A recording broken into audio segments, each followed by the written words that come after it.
children's playground. I moved to a new town. This was a much nicer, cleaner, quieter town than the one I lived at before.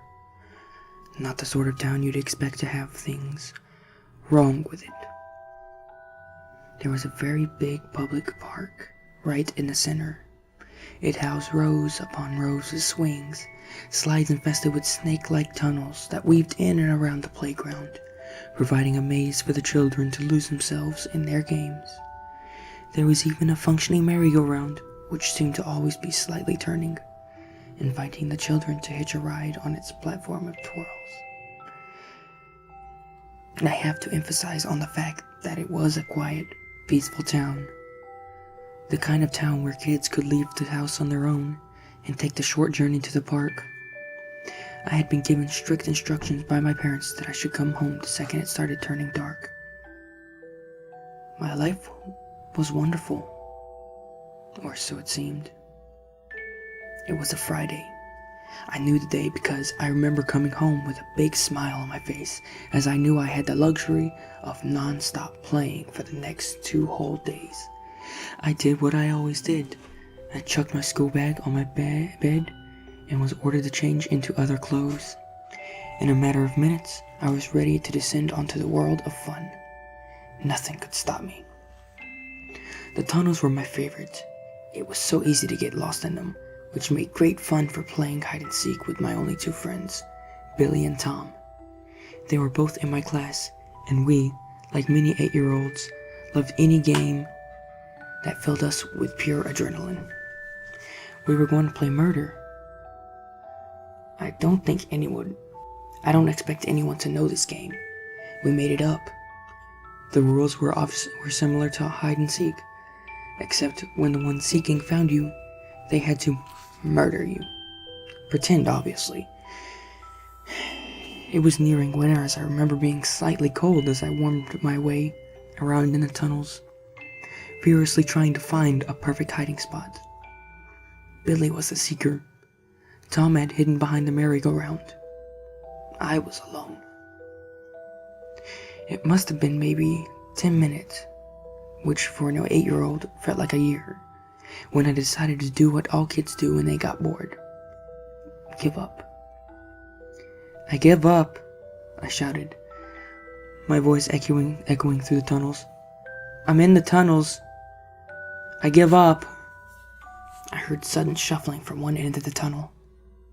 Now, I don't know why, but I froze still. I didn't call out again. I just waited. Something wasn't right. Billy would always say something before coming in after him in the tunnel.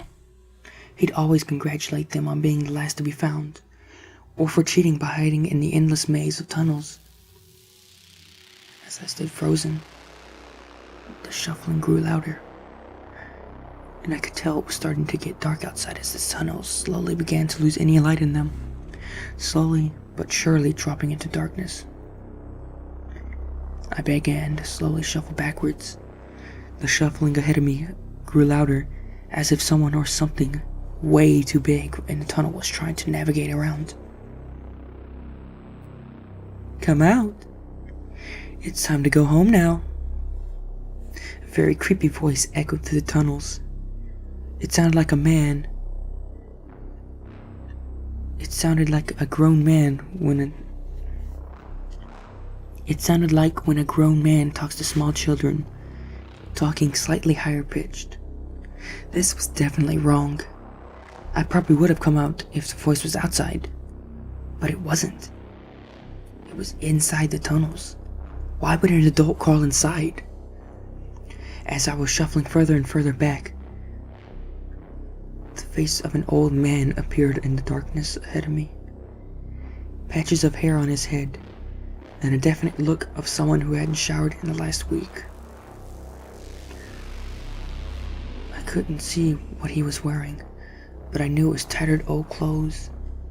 He had a sharp, scraggly beard which was peppered with dirt. The second we made eye contact, he just smiled at me, revealing his filthy, unbrushed teeth which had blotches of brown and black covering them entirely.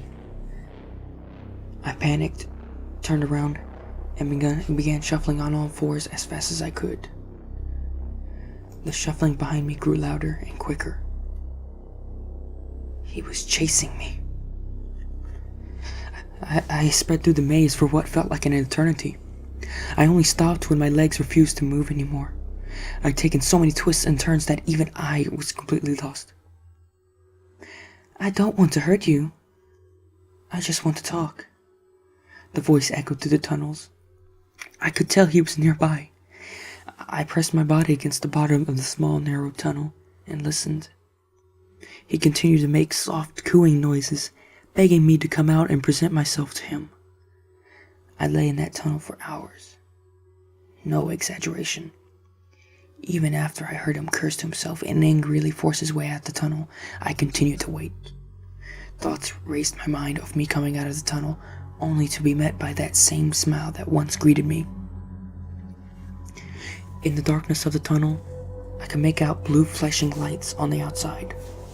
I heard frantic voices calling 3 names repeatedly. "Billy? Tom? Michael?"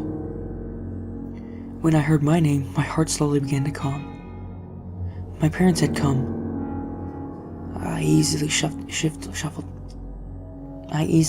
out of the tunnels, guided by the wet dirt scrapings along the walls of the tunnel, the way the man must have gone. Outside, I was greeted by several police cars, lights flashing. There were groups of adults with concerned looks on their faces. I recognized 2 of them. My parents. "Mom! Dad!" I wailed, crying as I ran towards them.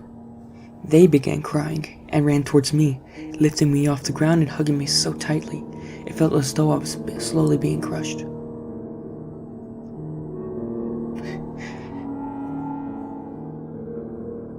Billy and Tom were taken that evening.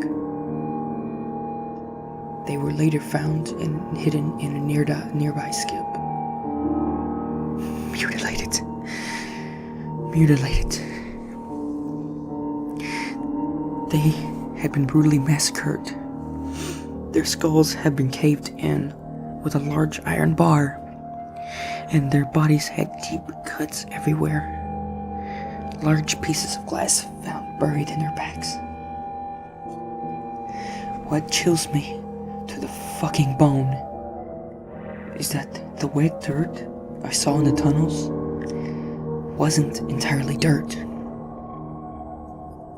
It was Billy and Tom's blood. After slaughtering my 2 best friends and making eye contact with me in that tunnel, he just smiled. He won that game.